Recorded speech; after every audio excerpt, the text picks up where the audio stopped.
सास नंबरी बहू 10 नंबरी। पूरे घर में मालती देवी का हुक्म चलता था। अपनी बड़ी बहू को वो टीवी के रिमोट की तरह कंट्रोल करती थी।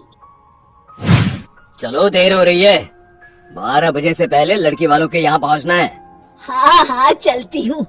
मैं तो भगवान से बस ये दुआ कर रही हूँ कि जिस तरह मेरी बड़ी बहू मेरी मुट्ठी में है, उसी तरह मेरी छोटी बहू भी मेरे इशारे पे नाचे।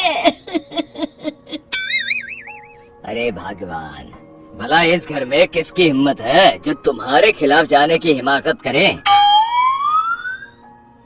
इस तरह मालती देवी अपने छोटे बेटे की भी शादी कर देती है। मालती की छोटी बहू फैशन डिजाइनर का कोर्स करके आई थी।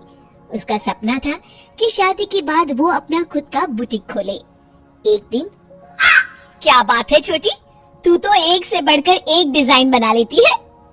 इसमें कौन सी बड़ी बात है दीदी, आप चाहे तो मैं आपको भी सिखा सकती हूँ। हाँ, फिर हम दोनों मिलकर एक बुटीक खोल लेंगे। लेकिन दीदी, उसके लिए तो बहुत पैसे लगेंगे। हाँ तो क्या हुआ, पैसे माँ जी से ले लेंगे। हाँ हाँ, मेरे पास तो पैसों का पेड़ है ना, तोड़ के तुम दोनों को दे दूंगी। मेरी एक बात अच्छी तरह समझ लो, मैं तुम दोनों को एक ढेला भी नहीं देने वाली, बड़ी आई बुटीक खोलने वाली। ये आप क्या कह रही हैं माँ जी, आप हमारी मदद नहीं करेंगी तो कौन करेगा। अरे अगर बुटीक खोलने का इतना ही शौक है तो अपने माँ बाप से पैसे क्यों नहीं मांग लेती, मेरे पैसों पर क्यों आंख गड़ाए बैठी हो तुम दोनों।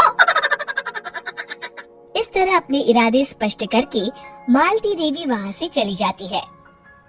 अरे ये क्या दीदी, माँ जी तो साफ मुकर गई, अब हम क्या करेंगे। तू चिंता मत कर, बुटीक तो खुल के ही रहेगा। कहते हैं कि घी जब सीधी उंगली से नहीं निकलता तो उसे उंगली टेढ़ी करके निकालना चाहिए। माँ जी अपने आप को समझती क्या है, पूरी सोसाइटी जानती है कि माँ जी ने अपनी सास को घर से निकालकर उनकी दौलत पर कब्जा कर लिया है। हाँ दीदी, अब तो जैसे को तैसा करना पड़ेगा। फिर दोनों बहुएं मिलकर एक साजिश रचती हैं। एक दिन, अरे नालायक, जरा ठीक तरह से पैर दबा, बिल्कुल मजा नहीं आ रहा, खाने पीने में तो कोई कसर नहीं छोड़ती। तभी वहाँ बड़ी बहू हाथ में एक फॉर्म लेकर आती है। माँ जी, आपके लिए एक खुशखबरी है, सरकार सभी बुजुर्गों को हर महीने 10,000 रुपए पेंशन देने वाली है। अरे ये क्या कह रही है तू, क्या सच में मुझे हर महीने घर बैठे 10,000 रुपए मिलेंगे। हाँ माँ जी, दीदी सच कह रही है, कल टीवी न्यूज़ में इस बारे में बता रहे थे। बस आप ये फॉर्म पढ़ के इसे भर दीजिए और अपने दस्तखत कर दीजिए, मैं इन्हें ले जाकर जमा करवा देती हूँ।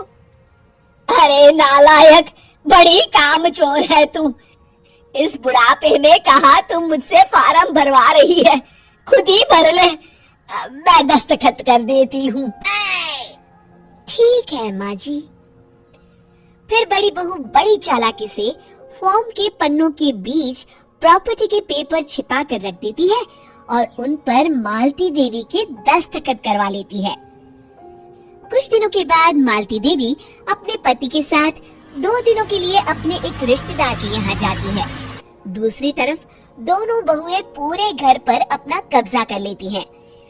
मालती देवी जब अपने रिश्तेदार के यहाँ से लौटती है तब अपने कमरे में ताला लगा देख आग बबूला हो जाती है। अरे नालायको, मेरे कमरे में इतना बड़ा ताला किसने लगाया है।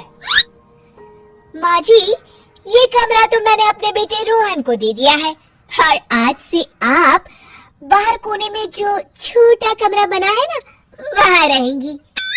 अच्छा, मैं उस सड़ोले कमरे में रहूंगी है? तेरी ये कहने की हिम्मत भी कैसे हुई?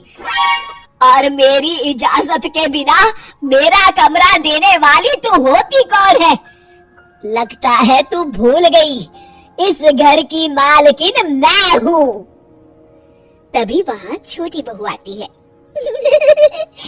अरे माँ जी, आप इस घर की मालकिन नहीं है। अब इस घर की नई मालकिन हम दोनों बहुएं हैं। ये देखिए, इन प्रॉपर्टी के पेपर पर आप ही के दस्तखत है। अरे भाग्यवान, ये तुमने क्या कर दिया?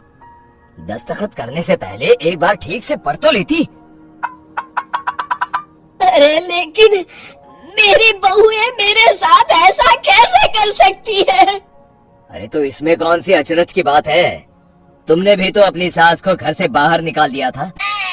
टूटा फूटा ही सही, शुक्र करो कि इन दोनों ने कम से कम हमें रहने के लिए कमरा तो दिया। तुमने तो अपनी सास को वो भी नहीं दिया था। आज समझ में आया, जैसी करनी वैसी भरनी। चलो अपना सामान उठाओ और चलते हैं।